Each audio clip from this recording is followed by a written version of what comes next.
Hi, everyone. Thank you so much for being able to make it today.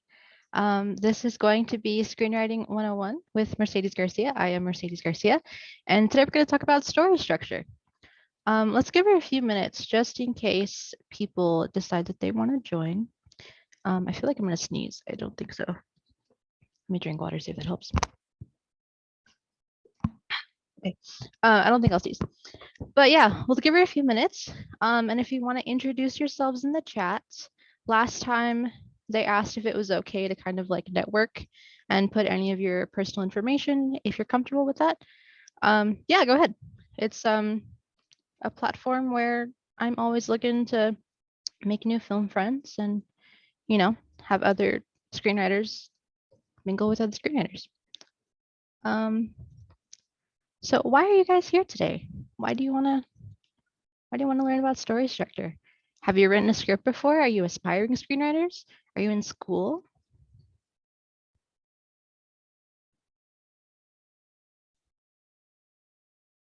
Nobody's answering me. Makes me sad. Well, hi from Washington, D.C. Hi from LA, working on a few ideas, looking for some guidance. That's great. I guess I'll tell you why I became a screenwriter. Fun fact, I was a got milk baby in the 90s. So you know that campaign like in schools where they just like tell you to drink milk? They've got like a mustache and they're like got milk. Yeah, I was one of those babies. It's not actually milk. It's like a paste and it gave me a rash. Um, and my mom just kind of like put me in acting camps and things like that. And I, you know, grew up a little bit and decided I wanted to be a writer, but I didn't actually know that, you could write for movies. I thought, I don't know what I thought. I thought they just appeared out of nowhere. And I wanted to write for video games, but in high school, they had like a mentorship program and they couldn't find anyone for video games. So they paired me with a writer director and he took me on set and I was like, wait, I've been here before. Like, I know this. And he was like, yeah, you could actually become a screenwriter and write movies. And I was like, oh, that's cool. So I did. Okay, let's see. Um, cool, writer director from LA, Black Magic Collective. Wow, first Fram initiative writing and directing my own stuff. That is so cool. Um, it's up to you. This is going to be recorded just because they, as far as like the screens, if you want to leave them on, it's going to be recorded just because they asked me to last time. So if you're comfortable with showing your face, we're going to put it on a website. If not, you can keep your screens off. I don't care. I read chats, so it's cool if you don't want to show your pretty faces. Screenwriter from Washington, D.C. Recently quit my job in politics to do this full time. Whoa, I see a face. Hi, Laura. Okay. Oh, first frame. Got it. That makes more sense. Okay, cool. All right. So let's go ahead and start now that it looks like most people are here. Oh, are you a ninth grade student? Oh my goodness. Ah, that is so cool. Wow. That is amazing that you are starting in ninth grade. That's awesome. I wish that I would have started in ninth grade, honestly. But that's amazing that you're currently writing a screenplay. And you've written the outline already. Cool. We're going to talk about outlines. But I mean, you've already done it. You're the expert. I mean, you teach this class. Okay, cool. Let's get started. Let me share my screen. Okay, cool. This is Screenwriting 101 with me. My name is Mercedes. A little bit about me for some credibility.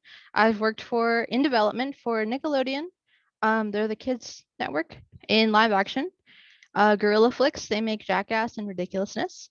Tripa Studios, that was founded by Mexican actor Eugenio Derbez. How to Be a Latin Lover and Overboard. And American High, they recently did Hulu's Big Time Adolescence, which is pretty cool. I have a bachelor's in specifically screenwriting from Cal State Northridge.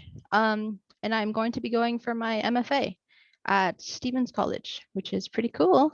So this is kind of just a way to, see if I eventually like teaching. Some accomplishments. My short film just recently won Best Drama that I produced for Accord Cinefest. I've placed in Holly Shore, Scriptapalooza, and LA International, a few of my scripts. Okie dokie. I currently work for the Strasbourg International Film Festival in programming. So I'm in charge of family dramas. It's coming soon. We pushed it back just because of, I don't know why we pushed it back. I don't know. Because of the flooding on the East Coast. Yeah, it flooded my whole boss's house in New York, and yeah, we lost a week. So we pushed it back. Low key, I don't know when it's happening, but like the 20th. So if you want to check it out, all the proceeds go to benefit public high school theater programs and arts programs. So it's pretty cool. Okay. Before we go ahead and start, I think it's super important to ask yourself, why screenwriting? So like I told you, I wanted to be a writer for prose books, but I looked within and I asked myself, why do I want to switch from one medium that really doesn't make me any money to another medium that also really doesn't make me any money? And that's for the love of it, honestly. A lot of people go into this business thinking that, everyone's going to be rich and famous, they're going to win an Oscar. But unfortunately, not everybody does. And that's okay. That's totally fine. Because, the goal, I think, at least for me, is to just create stories that, only you can tell. And if it reaches somebody, like at least one person, then you've done your job. So yeah, and also consider why a screenplay versus, a book or a play, like a traditional play, literally anything. Like, why not turn my story into a painting or a podcast? Why specifically film? You have to keep in mind that it is a audio visual medium. So it's super interesting because you can do things that are not possible in plays. Anyway, that's my little rant. Okay, and then next, think about whether you want to write features, shorts, or for television. Today, we're going to specifically talk about features, just because that's kind of all-encompassing, and you can always shorten the 3-act structure to anything you want, really. Okay, so we're specifically going to talk about the 3-act structure, just because, again, I think it's all-encompassing, and you can split it up into whatever you want. A lot of people talk about like 5-act structures and 8-act structures. That's literally the 3-act structure just broken down even more. 3-act structure is, in its essence, a beginning, a middle, and an end. That's it. And that comes from, people attribute it to Aristotle, but it really comes from the beginning of time when we first learned how to tell stories. If you look at cave paintings, they have a clear beginning and they have a clear middle and they have a clear end. So yeah, it's not anything super fancy. I think it's also important to know that you don't have to put them in that order. As long as a story has a beginning, a middle, and an end, you're all good. You can put the middle first, or you can put the end first. A lot of films do that. They start off with the climax, and then they have flashbacks, and they tell the story from the very beginning. So it's all chill. It's all good. Okay, most of you have probably seen this graph at some point. It's pretty classic.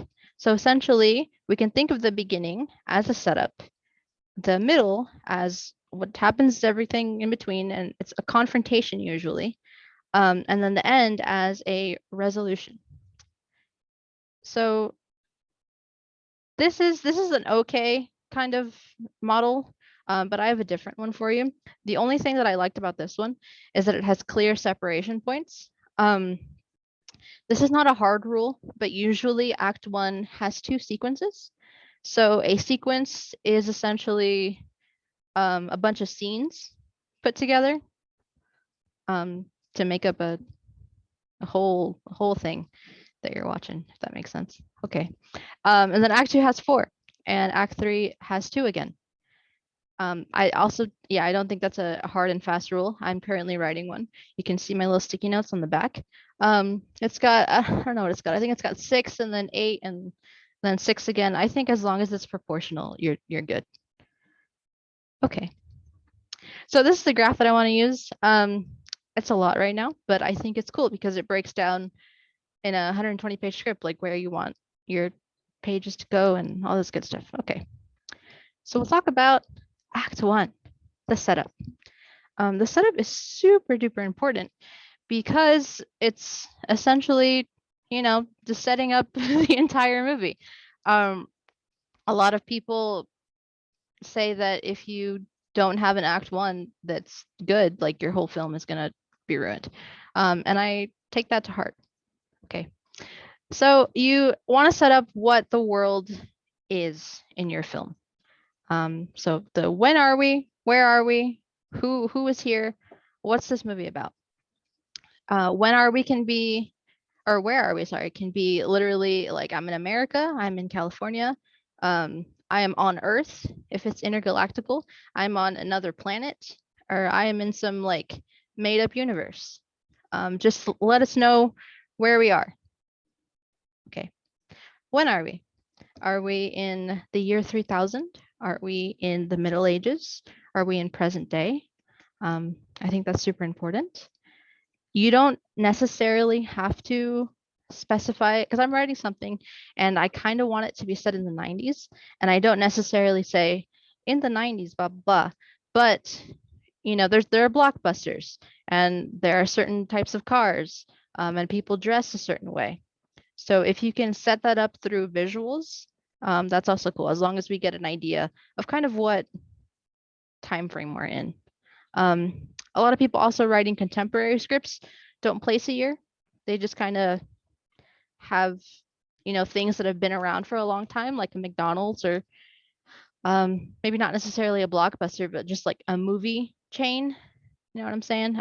Because they want to leave that open to investors. I don't know if you want to think that far ahead, but sure, because it costs money to get things. If you want to set a period piece in the 80s or whatever, it costs money to get those older cars and to find a wardrobe and stuff. So if you want to leave it open, that's good too. Okay. Who are our characters? You want to give their full name. You don't necessarily have to give their first and last name. There are things called, that we talked about last time if you were here, called character IDs. They're just identifiers. So like if I have a character named Timothy Chalamet the Fourth, I'm not going to write that out. I'm just going to put Tim, and everyone's going to know that this is Timothy Chalamet the Fourth, which is cool that my character is named after an actor. Yeah, you want to give them names, descriptions, personality. We talked about it a little bit in format. They always start with the caps and then give the little bit of age range. You don't necessarily have to say like 29, but late 20s or early 40s, whatever. A description, again, you don't necessarily have to say, she's got long brown hair. She's wearing a shirt that has cartoon pictures on it. That's a little bit much, but they're of medium stature, medium build. If it's brown hair is important, brown hair. They're of a certain ethnicity, that if that's important, then sure. A lot of people again like to leave it open just for casting. But yeah, I think more importantly, give an example about their personality. What are they like? So are they shy? Are they outgoing, etc.? Okay. And then what is this movie about? So what are the stakes? What's the theme? You essentially want to do that in the first act so that you know what you're, getting into. If I set up a story that is set in the Wild West, and there's this guy who is like drunk and he looks really sad, and then he gets a note that says he has to go, work for the sheriff again because he hasn't worked in like 50 years. And then it turns out to be not that at all. And he actually, like, I don't know, he's in like the 1300s or something. Like that's totally different. So you don't want to set up something, that's pretty extreme, but you don't want to set up something that doesn't ever happen in the film. And vice versa. You don't want something to happen in the film that you never set up. Okay, cool. So again, like set the tone. Again, I said like there was a drunk Western old man who, was out of the police force for a long time. That tells you it's probably going to be a drama. If you've got I don't know, like lovers, then that's a romance. Yeah. Pretty self-explanatory. Okay. So in the first 15 minutes essentially, that's the world building. So that's the who, what, when, where, why, and how. You want to establish their status quo. So for example, like in the Matrix, it's just the beginning sequence is just Neo living in the Matrix, and it establishes what the world is like, what his job is, how he lives, and what's called your inciting incident is something that disrupts that status quo. So that inciting incident for him is when he gets that message on his computer that's like, I'm watching you or whatever. That disrupts his world. And if we're talking about like cars, like McQueen, he's a race car and everything's amazing and he's super fast and he's rich and he's going to go to Florida to whatever race, and then the inciting incident is that he falls out of his trailer. So that upsets his world and his status quo and his journey. Okay. And the refusal, if we're talking about the Matrix again, is that, Neo gets that status quo that was upset and he's like, nah, fam, I don't want my world to be upset because I like my world. The Matrix isn't real. What is this? This is a joke. And he talks with the girl that he loves, the club or whatever. And then in Cars, Lightning McQueen is lost and he's like, I'm not lost. I can go drive by myself. And he gets lost and he's refusing to believe that he actually got lost. So there's always kind of, well, you don't necessarily always have to do it, but I think it makes for a more compelling story because that's what happens in real life. A lot of people go into denial when something bad happens to them. Like stages of grief or whatever, like somebody dies and they're like, no, they're not gone. They're still here. So I just think that's a human reaction and it makes for a more compelling story. Okay, so your inciting incident should be done at around 15 minutes. And if you're familiar with screenplay structure, then you know that every page is about 1 minute. So think about these numbers as pages. A lot of people do it at like page 5 or like page 10, which is fine, I guess. It's page 10 for like a 90-minute screenplay. But you want to be careful at starting the story super early because it's going to end early, if that makes sense. And there's a lot of sayings that like get thrown at writers, like you got to have a hook, you got to do this by like blah blah blah, and you got to make sure that you introduce everybody. But really just like take your time. It's fine if you do it at page 20. I think it's more important to actually set up this world, set up these characters, let us get to know them so that later on we have established an emotional connection. Okay. Then after their refusal, this is what's called your first turning point. Can you guys see my blue little thing? Okay. But it's like where the number 2 is. So that's what's called your first turning point. It's called the point of no return. Okay. It's called the point of no return. And for example, in the Matrix, that's when, what's his name, Morpheus is sitting with him like on the couches or whatever, and he's like, you need to take the red pill or the blue pill. And they do a really good job because he's literally like, okay, there's no coming back. Like once you make a decision, that's it. You cannot go back anymore. And they clearly explain that to you. So that's essentially what that is. That's the point of no return, because once your character makes a decision, they cannot come back from it. And the worlds will never be the previous status quo. They have decided to embark on their journey. Okie dokie. And like he could have taken the blue pill, and again, like there would be no going back to deciding if you wanted to take the red pill, but then the story would be over. So whatever you want to do, it works. Just know that your story might be over if you choose the boring answer. Okay. So now that was your protagonist stuff. If you look at the antagonist, it's kind of the same thing. They, establish their status quo. If it's like an action movie, um, then they're living. What is that Iron Man movie? With the guy with the whip, or whatever. They establish that he's like in prison. Um, I think I haven't seen that movie in a while, but they establish that he's in prison, and then like he gets out, and that's his point of no return. Like he cannot go back to prison before getting out. Like he chose to get out and be a problem to Iron Man. Um, so everything is just going to be in reverse for the antagonist. And sometimes you have an antagonist that is not a person. It can be external forces. So like the weather, for example. The weather can be nice and pretty, and then you have to show that the clouds are coming. And then that first drop of rain, is that point of no return. Because once the rain starts, can't put it back up in the clouds. So yeah, your antagonist doesn't necessarily have to be a person. It's just anything that works against your protagonist. And that can even be himself. So that's cool. Okay. Your act one should generally ask a question.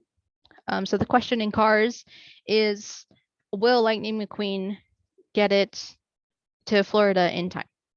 And by the end of the story, we should have that question answered.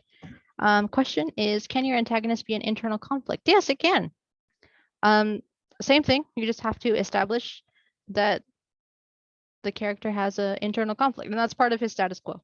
The change would be that internal conflict comes to light and can no longer be suppressed. So yeah, your antagonist can literally be anything, as long as it is something that works against your protagonist's goal. Whoops. Whoa. What the heck is that? Oh, we're going all the way back. I'm sorry. Okay. Okay. Yeah, your act one should have a hook to get us into the story. In my time in development, there's a saying that if I read the first 10 pages and I'm not hooked, I'm gonna not read it anymore. I'm gonna throw it away. And that is not true if you're an intern or an assistant, but if you're a coordinator or an executive, yeah, they're gonna throw it away. But the intern or the assistant probably won't even give it to them. They just have to read it all because they have to. Okay, so that's important. But again, don't worry about it too much. I think it's more important to establish a compelling character, establish a compelling world, establish a compelling story. And I think that'll be hook enough. So don't get too bogged down. It'll be fine. Again, introduce all the main characters we're going to see throughout the film. This is also kind of iffy. A lot of films get away with introducing someone in Act 2. But for the most part, we should see everyone that we're going to see throughout the story in Act 1. And definitely not in Act 3. Okay. Yes, it should end with the problems being identified. So that's your point of no return. And if they already have a problem, so like you were saying, Anitra, that your antagonist has an internal conflict, they are probably like depression, for example. They are probably already struggling with it. But the problem should become much worse to the point of changing their life. So, the depression should become debilitating to the point that like they cannot function or they're going to do something because of it. What if you have multiple antagonists and want to introduce one? Yeah. So again, that's fine. Films do get away with introducing them in the second act. Just be careful because a lot of people start to introduce new things and then the story goes in a bunch of different directions.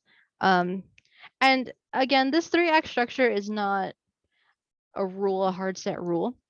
It's just kind of like a guideline to help you. So if you know that you're going to get to your endpoint and answer that question that was asked in the first act, and introduce your character, that's fine. But if you want to introduce a character just because they're cool, but they have no way of moving the plot forward, then I would advise try not to do it. Okay. Okay, this is the hardest act to write, just because of kind of what I mentioned, that a lot of people like to introduce a lot of variables and then they kind of don't know where they're going and the story kind of meanders. Um, excuse me. So we'll talk about that. Okay.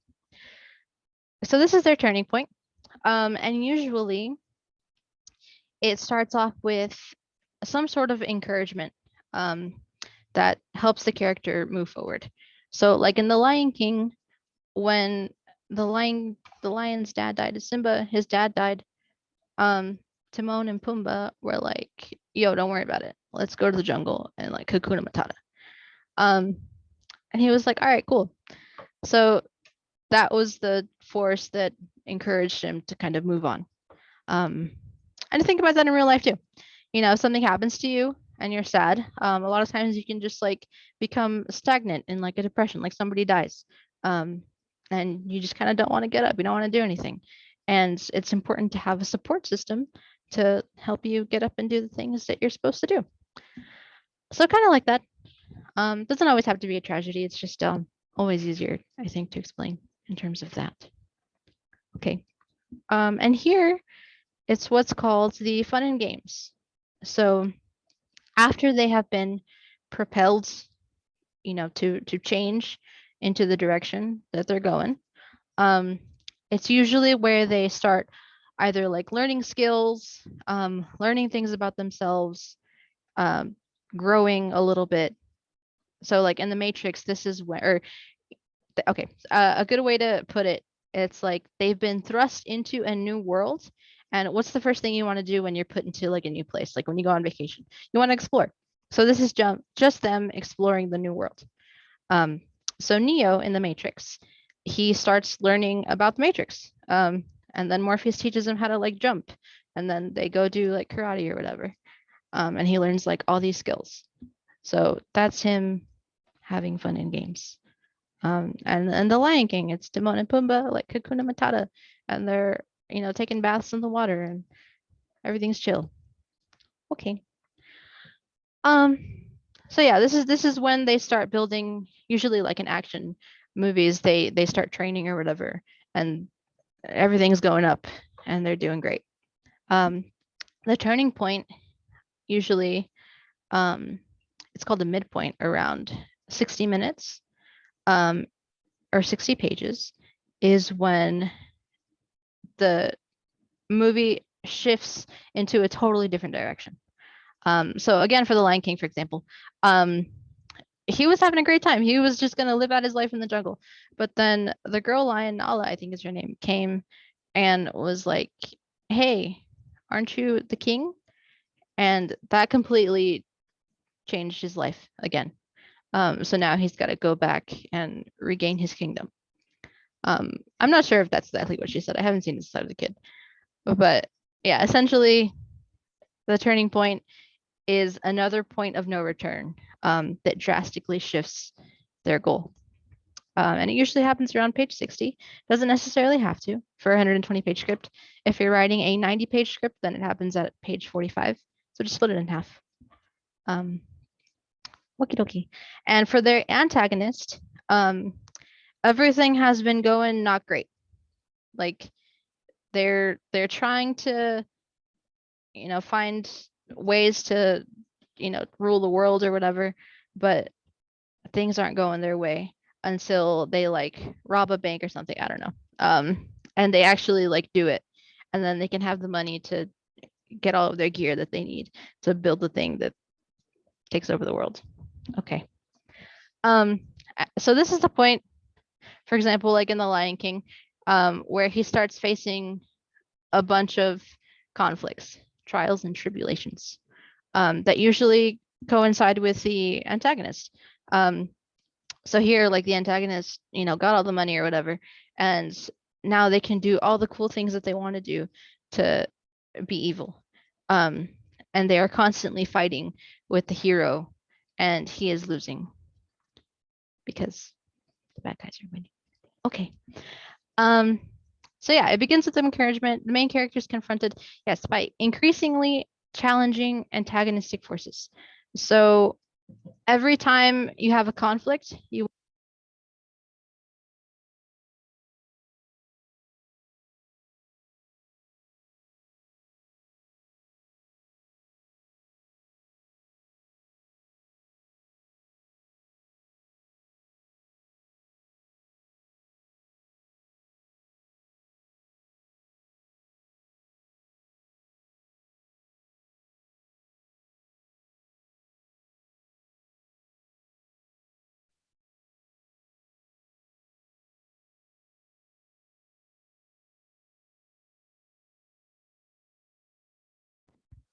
can y'all hear me now? Testing, testing. Yes, okay. I don't know what happened. I'm sorry. Okay, right after, what did we say? Right after conflict. Every time you have a conflict. Okay, let me share my screen again. Okay.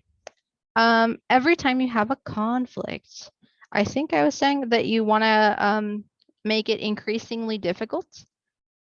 So, like in Iron Man, one of the conflicts was that he didn't know if he was actually going to be able to make the suit. And he struggles and he like flies against the wall and he like hits himself. That's a small conflict, but that is a conflict. And then the next one is that he's like, I don't know, I haven't seen that in a while either, but he's like fighting, I don't know, in the Middle East or something. That's another slightly bigger conflict. And then the bigger conflict is that he's like fighting his main bad guy enemy. And that's the biggest one. So yeah, they increase in difficulty. And most importantly, they contribute to the main character's development. So every time Iron Man fights somebody new, he gets stronger or he learns something. He upgrades his tech. Yeah, one conflict is that he goes up to the clouds and his tech freezes.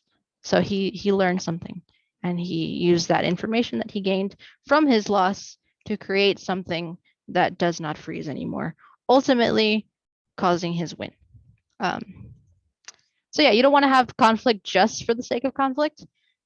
Hopefully it propels the character even further towards their goal.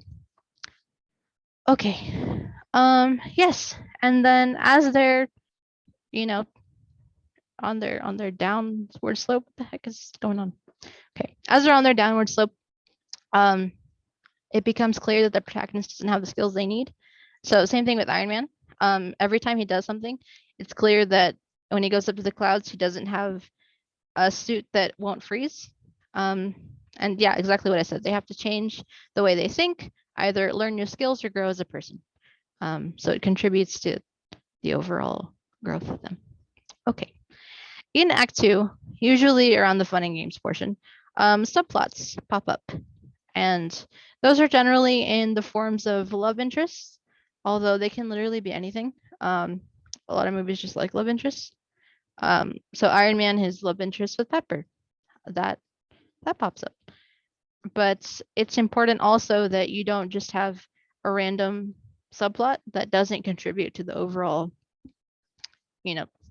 plot or furthering of the story. Because like, let's say there was like a mafia guy who was, an assassin or whatever, and he decided that he liked baking. By the end of the story, like, he's got to, either leave the mafia world for baking or, incorporate it into his life somehow. If you just have the fact that he likes baking, then that's kind of weird and that doesn't make any sense. So every subplot that you bring up should contribute to the story. Okay.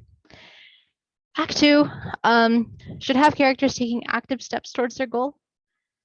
That's kind of true and not true. In movies like, I don't know if you've seen stuff like Tangerine or The Florida Project, where it's kind of just more like slice of life and they're showing you stuff that happens. That's a type of film and that's totally okay. And that's, engaging just because of the way the characters act. And that doesn't have a clear defined 3-act structure, but it has a beginning, a middle, and an end. So take that with a grain of salt. But generally, in most films, the character should take active steps, because nobody wants to see a passive character that just doesn't do anything, and then like stuff happens and they just fail upwards. People get kind of mad. Like the kids in school who like never studied and then they got A's. You feel kind of cheated because you work so hard. It's better when you have a kid like studying till 3, well, not till 3 a.m. because that's like child abuse in my opinion, but studying for a good amount of time and working their way up through hard work to get that A, versus somebody who just like didn't do anything. It's more rewarding. Okay. They also need to have a ticking time bomb. It doesn't necessarily have to be a bomb, although a lot of action movies, they are. There's literally like a bomb that's going to go off in like 30 minutes and they've got to defuse it. But like in the movie Cars, he has 5 days or whatever to get to Florida. And if he doesn't get to Florida within 5 days, like his chance is gone. So just like a time limit, that usually helps to help your characters stay on their path, so that they can achieve their goal. Again, you don't necessarily have to have a time limit. It just helps. Yeah, okay, to make them active. Yeah, kind of the same thing. Your B story that supports your A story, except for usually comedy television. 1-hour dramas like Succession have B stories that generally will support the main thing that's going on. But comedies sometimes have things that will be set up later. Like for example, like The Big Bang Theory. What's his name? Is his name Raj? Raj has like a girlfriend at the very beginning in like season 2 or whatever, and like nothing happens with her, like you never see her again. But then she comes back in like season 11, so that's the only kind of format where your B story doesn't necessarily have to support the overall theme of whatever you're doing for that day. Okay, but for everything else, they should. And you should define the hurdles that the main character will face. Yeah, so like Iron Man, also for example, you have a clear progression. Like he's got to make this suit, he's got to work out all the kinks. Then he's got to fight some smaller guys and go on his path to learn that the main guy of the corporation, CEO or whatever, is the bad guy. If you have him like, I don't know, just not doing any of those things, and then suddenly he's in the Middle East just because he was gonna go like on vacation and then gets attacked. Like, I mean, that's a cool plot in itself, but if it doesn't support the overall story, then that doesn't make any sense. Okay. End with a crushing defeat. Okay, yes. So we're at the going down part. These are all the conflicts that they're facing. And then this is their like moment where everything is lost. They don't think that they're ever gonna make it back. What is it in like The Matrix? I haven't seen these movies in like so long. I should give you examples. I've just been watching television. I don't know, but they've suffered like a crushing defeat, and you think, yeah, there's no way this like main character is ever going to come back from this. That is known as the oh, is there somebody in the chat? Okay, never mind. Okay, as the moment where all is lost, and what's called the dark night of the soul, which means like your soul hurts and everything is darkness because you're sad. That's how they feel because of their loss. Does that make sense? So again, like in real life, when something crushing, devastating happens to you, you feel bad. And so we have to see the character feeling bad. It doesn't have to be long. You just have to see them waver. So I don't know about an Iron Man, but like I'm sure he wavers at some point. And then I'm sure Pepper's like, you can do it. So that's your turning point in Act 3.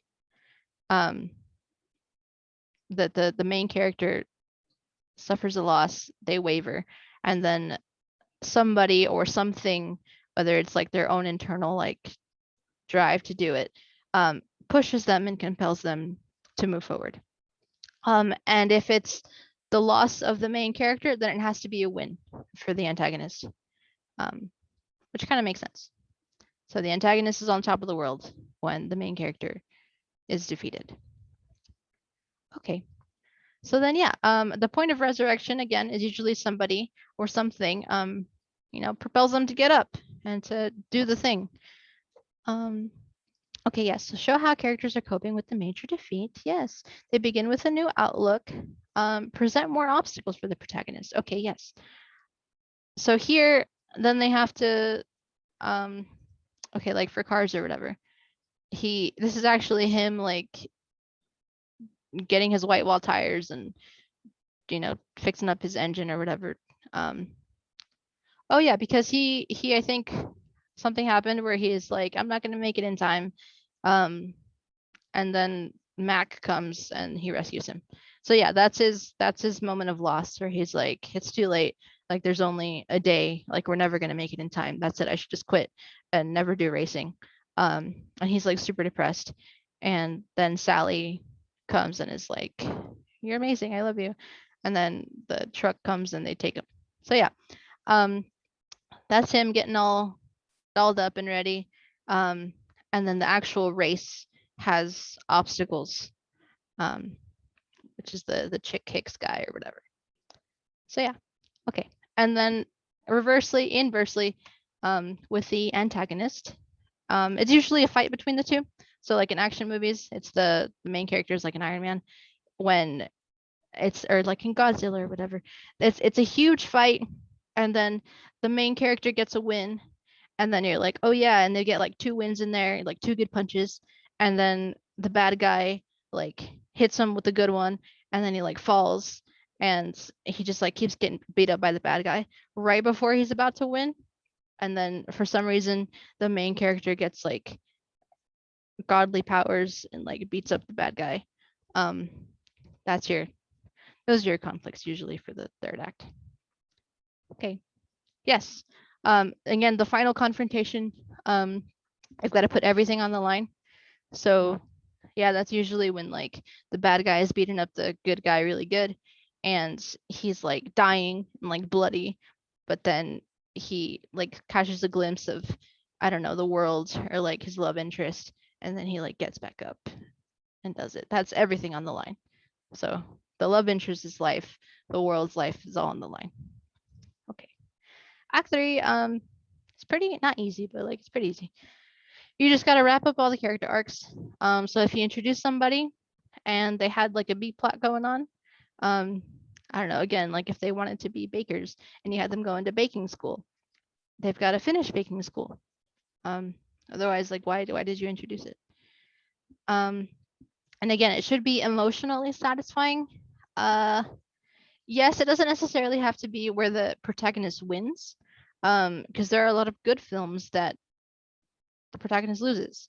But as long as it feels like something, I think you've done your job. Okay. And again, answer the question that was raised at the beginning of the story. So like Cars, Lightning McQueen, is he gonna make it in time? The answer is yes. The answer can also be no. Did he make it in time? No, but he like learned the power of love or whatever. Yeah, it doesn't matter what the answer is. It doesn't have to be yes. You just have to answer it. Okay. And then once you're done, it's called the denouement, which is a word, it's Latin origin from France. And it literally means like untying the knots. So you've woven all of these intricate like plot lines into your story, and by the end of it, they should all be untied and you should know exactly what's going on. So a good movie that does that, I don't know if you've seen Vanilla Sky, but it's like this guy who doesn't know whether or not he like is living in a dream or whatever, and he finds out that he put himself in like cryostasis, and they put him in like a dream world. And so by the end, everything is explained, and oh yeah, none of this was real. It was all a dream. And it's emotionally satisfying because you get to find out what the heck was going on. If you leave the audience in confusion and you never really know what happened, I mean, that's an artistic choice. But a lot of people are going to be mad, and that's up to you. So just think about it. But anyway, they should set up the new status quo. Oh, I'm sorry, there's a question. Do we have to ask the audience a question of morality? Not necessarily. Whether good against or should they be allowed to be better? Yeah, no, not necessarily. That's up to you. A lot of the best stories do. But you do have to set up a theme. So there can be motifs. Motifs are not the same thing as themes. So let's say your film has a motif about like racism. You can't just bring up racism and then like not reach a conclusion. Your conclusion, I hope, should be that racism is bad. That is your theme. So yeah, as long as it answers a theme, it doesn't have to be anything super duper deep. Okay, denouement. The Sixth Sense is a reference to red throughout the film to show the dead. What? To show the dead people seen throughout. Actually, I don't remember much of the Sixth Sense, honestly. So I don't know what you're talking about. But sure, I trust that you know what you're talking about. But yeah, anyway, so the end should set up the new status quo.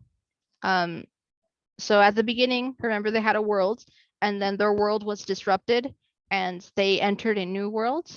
At the end, there's another new world. So like in the Matrix, there was the Matrix, and then they went through all that stuff, and at the end, there is now the real human world with all of the machines, and they can see, and it's different.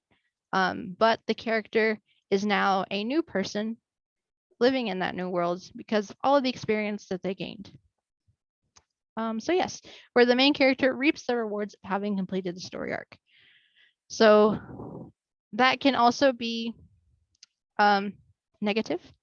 They can reap a negative reward. So if they were a bad person and they did terrible things and they end up in jail at the end of the movie, then that's what they got. Their jail is their new status quo, and their reward for doing the bad things is going to jail. So that usually happens with the antagonist, but it can also happen with the protagonist. So yeah, same thing. Down thing is the antagonist dying, and then their new world is they're in prison, and it's all good. Okay, any questions about that so far? So, I hope that was like pretty simple, pretty easy. Yeah, again, you don't need to follow it to the T. You can do literally whatever you want, but it's just there to kind of give you a guideline so that your script doesn't meander. How do you use Word to format it? Thank you. I would suggest not to use Word, but if you go to my Instagram, it is, I'll email you guys and I'll put all the links or whatever, or the website. I did a lecture previously about screenplay formats where it tells you literally how to format everything. And then I'm posting all the slides from the previous lecture on the Instagram. So it's all there. Okie dokie. And I'll email that to everybody and then put this whole thing on the website so you can watch it again, and then email the slides so you can look at them again and have them forever. Okay, so now that we know about structure, which is keep this in your mind forever, just a beginning, middle, end. That's it. Yeah, Studio Binder. Yeah, that's cool. I like Studio Binder. Let's talk about different types of ways to outline. Okay, cool. So there's beat sheets, scene breakdowns, step outlines, treatments. They got fancy names, but they're not anything crazy. Does this apply to TV shows too? Are there parts of, okay. Yes, TV shows have to happen a little bit quicker. So if you think about a 1 hour drama, just make your ends 60 pages, and then your midpoint would be 30 pages, and then map that all out from backwards. Does that make sense? So it's literally the same thing, just your midpoint is at 30 pages and your end is at 60. That's how I like to think about it. But then the rest is all the same. Sitcoms are a little bit different. We're not going to talk about that today because that's too much. But I will have another class on that because they've got act breaks and they're formatted a little bit differently. But it's essentially the same. Like if you think about the Big Bang Theory, for example, there's let's talk about the pilot. So the world building is that there's Sheldon Cooper who lives with Leonard, and they're scientists. They're nerdy, right? That's the world. The inciting incident is that a new girl moves in across the thing, and then all the stuff happens, and she asks them to like go pick up a TV. I think that's the first episode, from her ex, and then the conflict is like that they're at the ex's house and he's mean, and they like can't get in the door. That's a conflict, and they pass that, and then they talk to the ex and he's mean, and then the climax is that like he pants them. So literally the same thing except shorter. It's just formatted differently because it's a sitcom that I won't talk about today. But then the end is that Penny is happy with them and everything is cool, and their new status quo is that Penny lives next door and Leonard is gonna have a relationship with her. So yeah, it's pretty much the same thing. The only difference is that like it leaves the end open for the next episode. Okay. This is what's called a beat sheet. They're okay. I don't particularly like them, but they're chill. It tells you kind of like what page you should be on. And you write down literally like what it says. So your opening image, you just write it down. What are your themes? So like racism is bad. You just write that down. Your setup is you're like my main character Neo gets a call, or no, he lives in a thing, and he's an apartment, and he's a programmer and he sells the thing. Your catalyst is your inciting incident. He gets the notification on his computer that somebody's watching you. Okay, and then you just do that for the whole thing. Yeah, and your fun and games is the thing where everything is going great. Your midpoint, see this one says page 55. So around there, page 60, whatever. And then you guys know All is Lost, Dark Night of the Soul. I feel like these don't matter as much when you're thinking about it at first. So whenever I outline my scripts, I like to, plot the setup first. Then I think about my midpoint. Then I think about literally like my All is Lost, my Dark Night, and then my climax, and then the end. And then I fill in everything in between. So if that helps you, then cool. If it doesn't, do whatever you want. Oops. Okay. This is a scene breakdown. Basically you have your slug line, which is, at the beginning of a new scene, you have to write where you are if you're outside. Okay. Let's put this one because somewhere outside is like clearly self-explanatory. So exterior is inside or outside, interior and exterior. And then you're at a guy's house, and like when it happens. So like day or night, or if it's happening at the same time, it's continuous. And then you literally just write one sentence. Cool.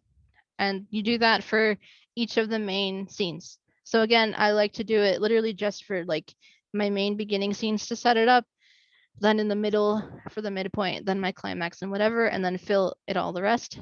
You don't have to do it for every single scene unless you absolutely want to, just the main ones that kind of like push the plot forward. And these are not supposed to be super detailed. It's literally just a sentence. Okay. Oh, and that's sorry. This is what this is.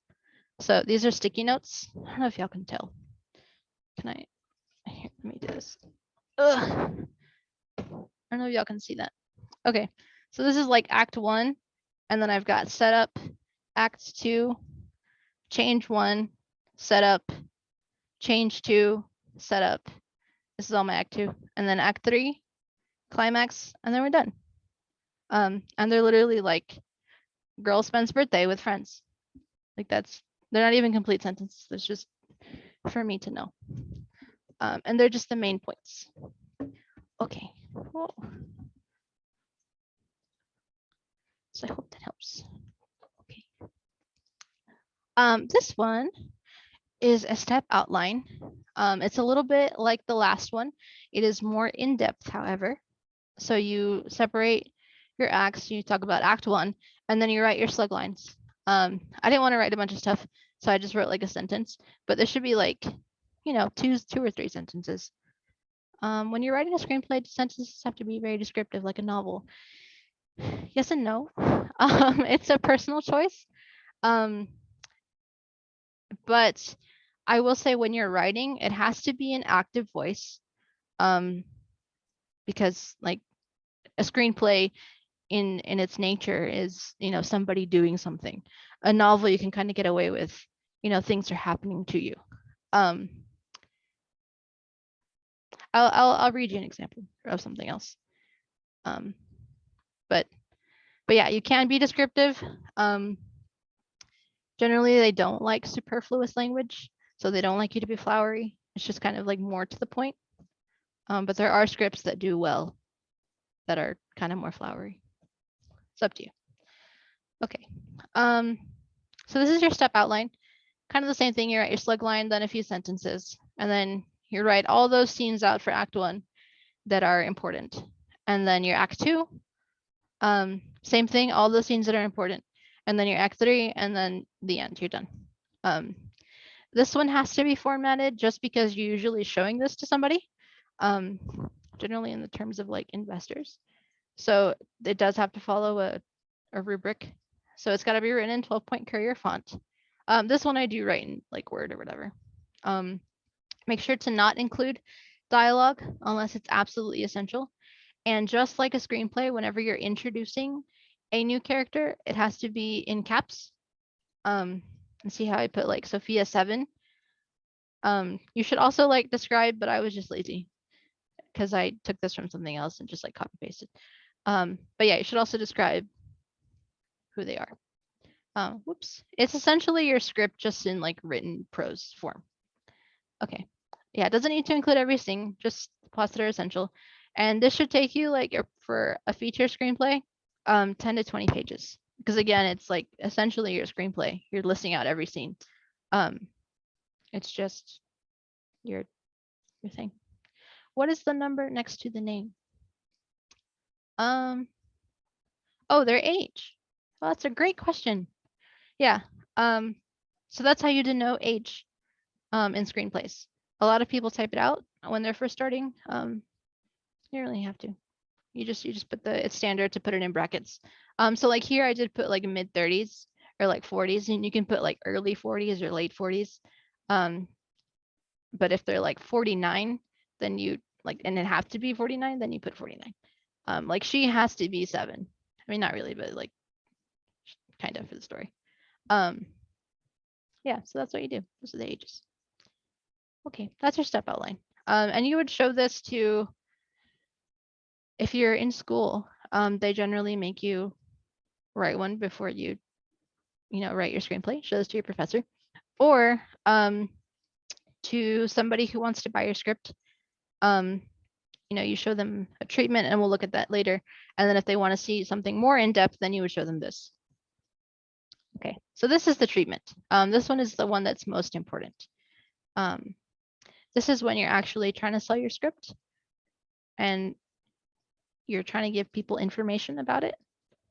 This is what it's supposed to look like. So your title with your author name, your log line, and I will give you a resource on how to write a log line. But generally it's like when the main character, like it's just your inciting incident, right? When main character like Neo like finds it's Blade Runner, finds a thing on his computer, he has to decide whether or not he takes the red pill or blue pill, gets out of the matrix.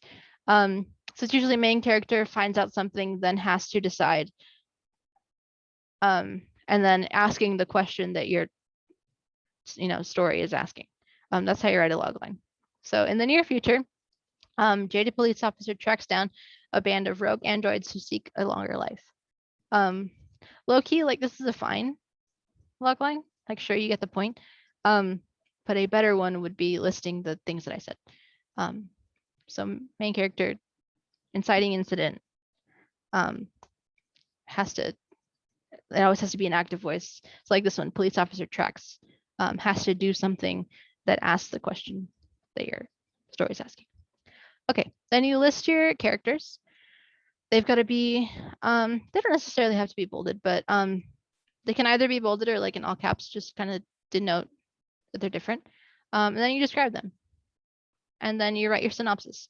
And your synopsis doesn't have to be like in this format or you've got your slugline or whatever. It's more of a traditional synopsis in prose. But you still have to use caps if you're introducing anybody. That's the only thing.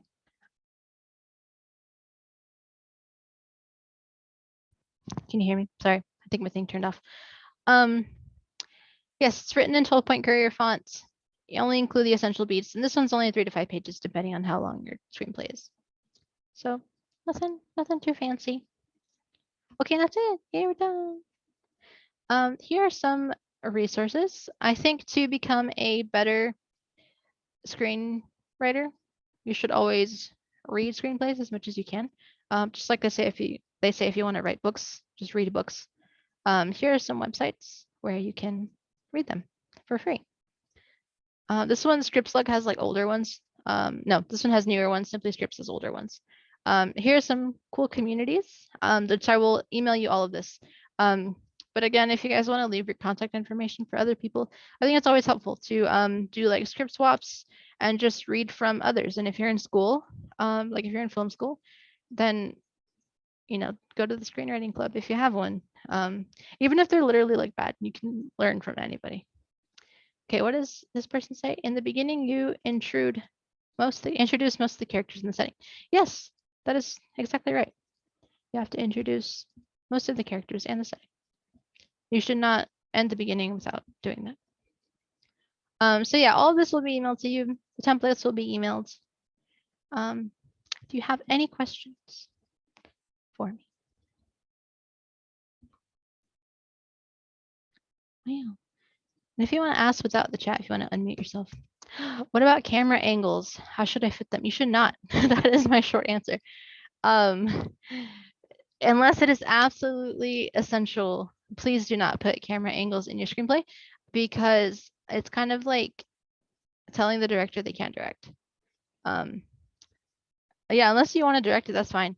But unless it's like, again, absolutely super essential to the progression of your story, they should not be there. If you want to direct that script, okay. If you know for sure that you're the one giving that film funding and like that script is only going to see your eyes, yes, you can do whatever you want. Because later you're going to have what's called a shooting script and all the camera angles will be in there. And that's usually what you see online, which is why people think you can do it. But when you're trying to sell something and pitch your project, you want to have a written script where it's free of camera angles. And then if they say, okay, cool, you can also be attached as a director, then they'll write a shooting script and they'll fix it and you'll fix it and then you'll see it. That'll be cool. Is the weather season place? Yes. I mean, if it's important to your story, it's important. But if it doesn't matter, then it doesn't matter. So you can leave it out. Yeah. Like if it's absolutely essential that it needs to be in the winter because one of the problems is there's going to be like ice on the road and there's a car crash, then yeah, you don't want to leave it open. But if there's a car crash just because somebody crashes, then it doesn't matter if it's in the winter, spring, or summer. Hope that helps. Okay. Any more questions?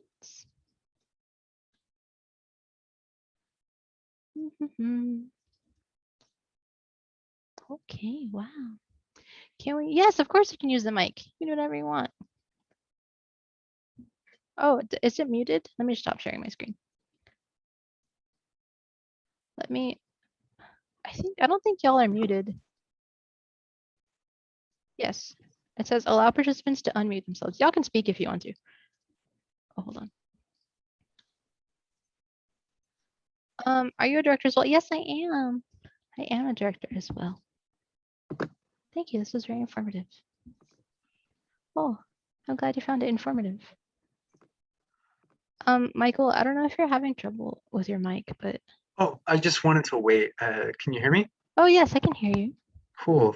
So I'm not like in film school. I'm not a screenwriter or anything like that. But I Yeah. just had a dumb question.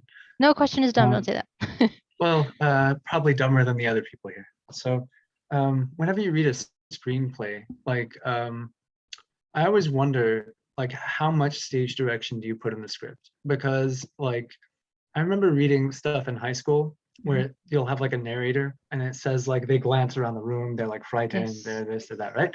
And then I hear stories about like an actor like, oh, well, I made the character my own and like screw the director, like it's my Yeah. character. So I like, how do you bridge that gap? Like as someone that doesn't know where to start, like how do you, how do you approach that? Yeah, I would say you totally can. Let me give you an example. Let me pull up something that she placed in Holly Shorts. In a second. But yeah, it's really just there because you don't want to have blocks of dialogue, you know what I'm saying? Because that just looks weird. Um, hold on, I can't find my script. You don't want to have blocks of dialogue because that's visually unappealing. Um, but it's always kind of known that the actor can really do whatever they want. That's just also there kind of to guide the actor. So let me give you an example. Here, let me share my screen. Can y'all see this? Yeah. Okay. So this is what a script looks like. And this also hopefully answers that previous question. Okay, so this is what it should look like. Slug line, wherever you are, and then time of day. Madison, this is her age, right? This is the description. Innocent looking girl with disheveled hair. Okay, this is about a period, so I hope you don't get like grossed out or anything. Stands in front of a messy sink with the toothbrush. So that's just kind of like setting the scene. You know, if she doesn't have disheveled hair, like that's fine. But it kind of just gives you insight into, you know, who she is. Okay. She's got a toothbrush in her mouth with like the froth oozing out.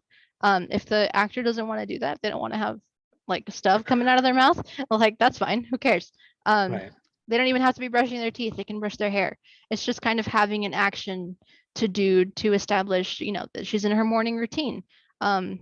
What is she like? Like, you know, so stuff like Okay. that. Kind of establishes like a setting, but for the character instead of the environment. Yeah. And so like here, um, she jolts instinctively, right? She looks around. Um, that I think is essential that she should do because she's surprised that she's gotten her first period. But it's always up to the actor on how to interpret it. I hope that makes sense. I think so. Thanks. Okay, cool. Okay, oh, thank you. Favorite director, Stanley Kubrick. Well, that's a good one. I don't know, man. I hate that question. Just because I've got ADHD and my everything's all over the place. So my tastes change all the time. I will say I just saw The French Dispatch and it was quite good. So Wes Anderson's up there. Kubrick is great too. That's my short answer for today. Okay, any questions? What was that other question that said, how do I write this? Camera angles, season is important. See, I forgot what that other one's. Okay, yeah. Do the sentences have to be descriptive like a novel? So mine are kind of flowery. Okay, I will go like down, I think. Well, maybe up.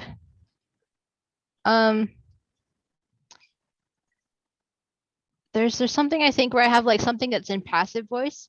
And that's fine. Okay, so see, this is like it's kind of psychedelic and she's like fallen into like she's having a vision because she's scared about her period. So she's falling into blood. Okay, the liquid around her is no longer red, but a dark midnight blue. She flails violently until she realizes that she can breathe. So like the fact that I wrote until she realizes, is kind of what's called an unfilmable. It's not that bad, but it's called an unfilmable, which means that you can't see it. Like you cannot see the realization. You can see the effects of her realizing. So like her eyes are opening wide, right? And you would preferably write that her eyes grow wide in realization. Like that's better than until she realizes, because you can't see that on screen. But it's fine. Like this play is just a semifinalist, so like it's chill. Yeah. So again, like horrified, she throws it far away. You can't see horrified. You know, so you would try to write, I don't know, something more descriptive than that, but like it's not that bad. So yes, it's you can write like a novel. It's a completely stylistic choice. Just make sure that everything is kind of like in active voice. So, you know, she's still throwing something away. You know, she's breathing and sighing of relief. Like she's actively doing things. Yeah. Okay, I hope that helps. Okay, thank you. Oh, you're welcome. Okay. Any other questions? Yes. I do have one more actually. So you've probably heard of Quentin Tarantino? Yes, right? of course. Okay, so not to assume, but you know. Yeah. So I know his scripts are usually like non-linear, right? And I downloaded like an old script of Pulp Fiction just to see like what it would look like. Mhm. But I realized, like, I've seen the movie so many times that reading the script is really easy. Yeah. Is there a non-linear film that like maybe isn't as popular that I could read a script of that you know of, that maybe I could see like how they write those kind of movies? Off the top of my head, no, but that is what's called, if you want to write it down, it's called a hub and spoke film. Hub and Spoke. Hub and spoke. Write it down in the chat. Oh, Spoke. HUB. Hub I got it. and spoke. Okay. I don't know why that's in all caps. I'm sorry, I'm not yelling. Hub and spoke film. So it's, oh, you know what? The dog one. The hold on. The Mexican dog one. Talking about. Y'all know what I'm talking about? Something with a chihuahua? There's a homeless man who rescues all the dogs. Yes. Amores perros. Yes, exactly. Thank you. Yeah. So essentially, like a lot of characters exist, right, in their own space, and then they Right. meet at one location, and the story intertwines at that one location. So that one location where they all meet, that's a hub, and then all the rest of the stories are spokes. So that's why they're called hub and spoke films. Oh, So yeah, like so what I said, like you don't have to exactly follow this direct structure, but you know, within each story, there's a beginning, middle, follows and it. end. Yeah. Right. Yeah. Yeah. And So the resolution at the end where all the loose ends are tied exactly. up. Like, it kind of Yeah. fits in. So. Yeah. So that's it. But yeah, Amores Perros is a good one. And if you just want to Google hub and spoke. Thank you, Laura. I appreciate it. Any upcoming lessons? Yes. Okay. So yes, that is a question I wanted to ask. If you guys want to learn about anything, you want to put it in the chat. So far, I have that I have to make slides for and do everything. Creating dynamic characters, and that'll be one. Talking about plot and how to make a good plot, hopefully, or at least not a plot that like doesn't meander. And then you finished your first screenplay. Now what? That's another one. And then TV writing, 30-minute comedy specifically. But we'll also talk about dramas and spec scripts, and then treatments and pitch decks and show Bibles. And that's kind of like, you know, you finish your script, now what? So if you have anything that you would like to know, go ahead and put it in the chat. Or if you can't think about it right now, I'll email all you guys this stuff and then you can email me if you want to learn about anything, because I can't think of anything. Are we going to receive certificates too? Do you want me to make one? I can make one. They're not worth anything, but sure. How do you find out about classes? You can follow the Eventbrite page. where you registered. And then you can find out about all the upcoming classes. But in the emails that I will send to all of you, I will put the link to the website. And it'll also be listed on there, stuff like that. Oh, for school. Low key, like if you need internship credit or whatever, you let me know. Yeah, I can make one for school. That's fine. Like if your school requires a specific format or whatever, I'll make one for you. That's okay. I went to school too. I know how it is.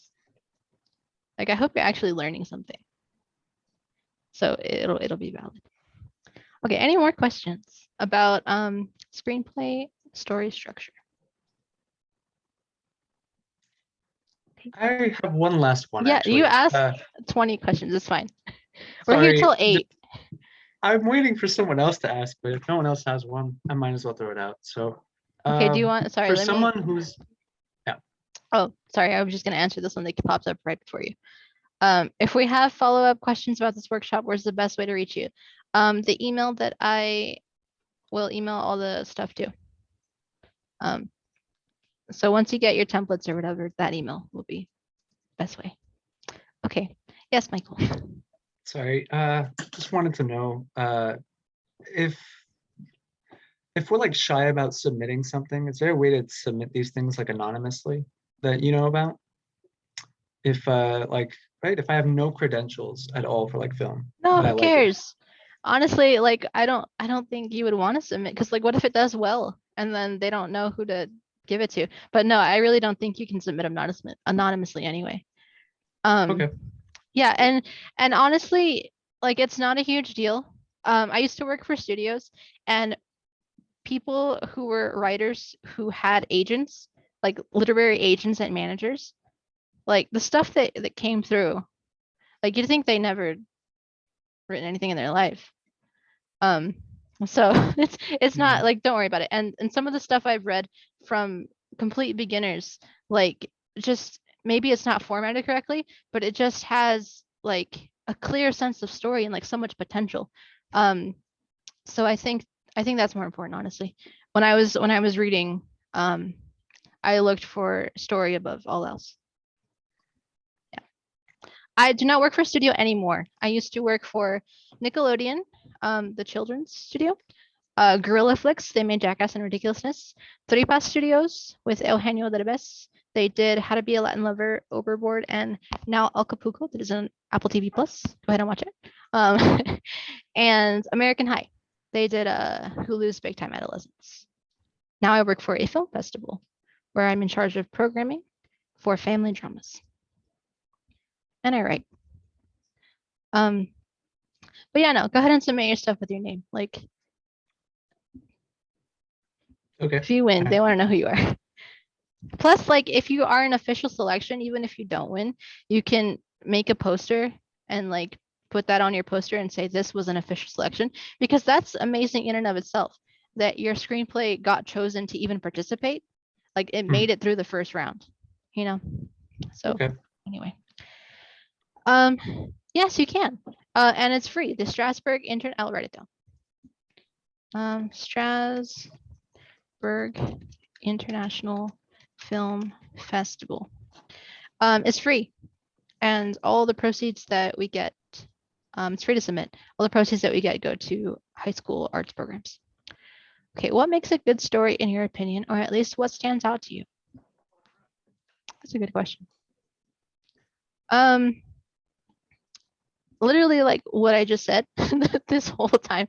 If it's engaging, if it has dynamic characters that that I can relate to and that seem real, even if they're literally like aliens, if they seem believable and true, if you have a plot that is also dynamic, so if you're going somewhere, and if you have a clear sense of where you're going, I like that too.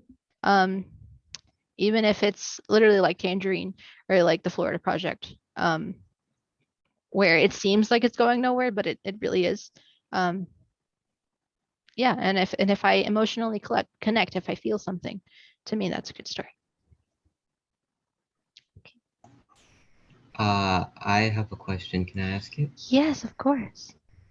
So I said earlier my favorite director is Stanley Kubrick, and Yes. he has a very distinct way of using the camera. Mhm. Do you have any advice for taking inspiration but not being a ripoff of some of your biggest influences?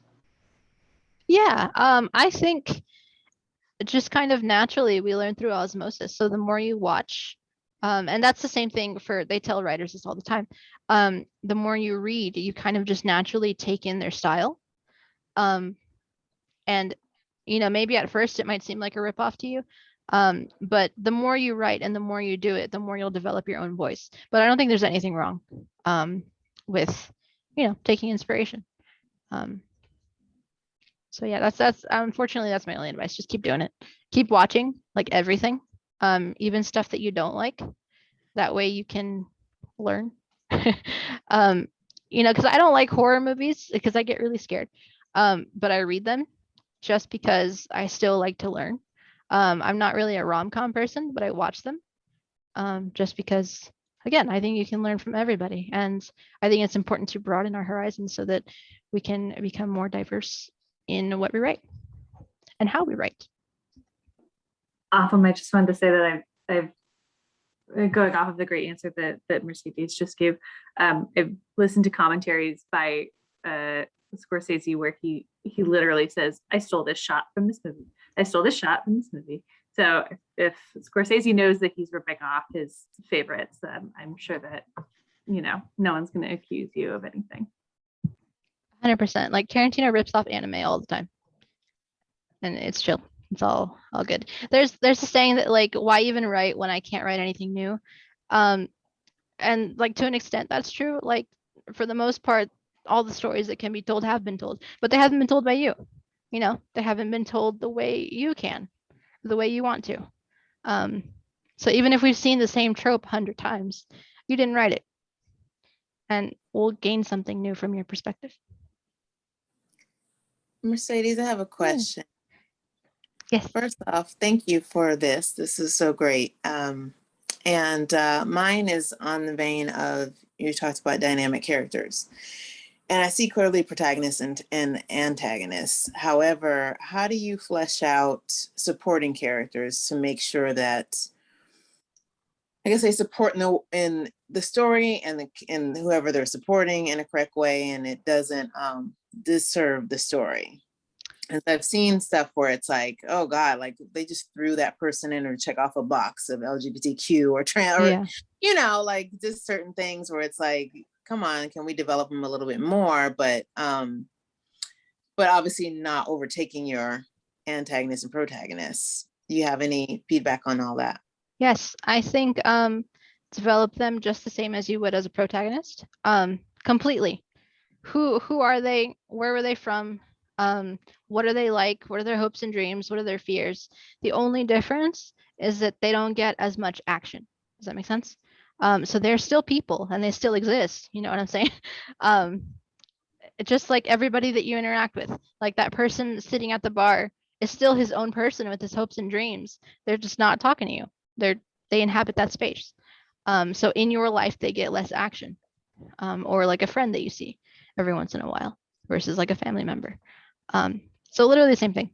Yeah, I think that's the problem that they see that they don't get any action, so they think, why? But that leads to people or characters not coming across as real people. I hope that helps. Okay, cool. I have a technical question about Yes. dress. So I really loved I May Destroy You this year, which is on TV, but I'll get back to this is relevant to movies too. And Michaela Cole was talking about how she'd written something like 90 drafts of I May Destroy You before she was done. And I wanted to know, this may seem really simple, but like, what does that mean? So when I'm writing a script, I'm editing within the same file. Is there a stylistic purpose for like saving a separate draft and then going through and doing it again and doing it again? Are people literally rewriting from scratch everything 90 times? What can you clarify on that a little Yeah, bit. no, it literally just depends on the person. I'm like you, where literally I say that I don't rewrite, but I am constantly in the same file. But I've got a friend who just placed a nickel and he does the drafting. He doesn't rewrite everything, but he like finishes and doesn't look at it and then says okay, and then like looks at it and then prints out a new PDF and he'll make like 2 sentence changes and then he's got like 20 drafts. He's crazy. And I just think that's weird, but it works for him. It's totally a stylistic choice. It doesn't make a film better or worse if you save a bunch of PDF files. It's just whatever is up to you. The question is, how do you know you're done? I don't know, but that doesn't matter. That's helpful. Thank you. Yeah. Okay. Any other questions? I've got time. I planned this till 8, so like we're chill. I also said that if you wanted to share anything you're working on, if you had any questions about structure, it was cool if you're comfortable. If not, it's okay. Hello. Hello, I have a question. Hi. Yes. Um, I've heard, and I think you mentioned too, that we have a protagonist, and I've heard that a protagonist is usually one. But let's take from Misery, for example, where we had Kathy Bates and James Caan. Is the protagonist, is it one male and one female? Because I thought that both of them were a protagonist. I Or is the haven't protagonist just one person, regardless if you're a male or female? I haven't seen that, honestly. But I think too. Oh, bye, Nature. Have a good one. Thanks for coming. We have ensemble pieces. So kind of like, I don't know if you've seen the movies, like Quentin Tarantino's Pulp Fiction. They have, bless you, a protagonist in each kind of story. So there's like 5 of them or something. I think that's fine if you separate your story like that. I also think that if you're working as a pair, that's okay. But in the case of like the Matrix, where like it's a group of people, Neo is clearly like the main one. Even in friend groups, like you clearly have the main friend who's kind of the leader, and then like the background friends, if that makes sense. Even though that's kind of sad to think about. But I don't know if that's helpful. I feel like you can, if it's limited to 2, if they're working as a pair. But beyond that, I don't really see it working unless you split up the story into sections, if that makes sense. I hope that helps. I'm sorry I haven't seen what you said. Oh, that's good. Thank you. Okay, thanks. I'd like to opine about Misery. I have a feeling, since Misery is the main character in the books that James Caan, the writer, writes, I think Stephen King was making an opinion that lots of times his readers are his antagonists. So Kathy Bates would be the antagonist, James Caan would be the protagonist. Okay, cool. I'll take your word for it.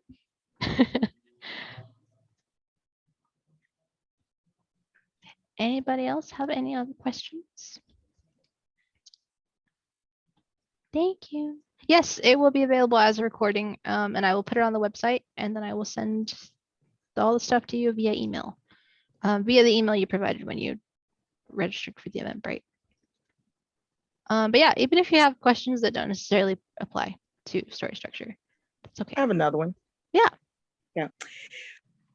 When you write your screenplay, or you're writing your script, and it's sent to the actors and the producer and them for them to act it out, and then they make all these changes to it, does it come back to you or your group for the final rewrite?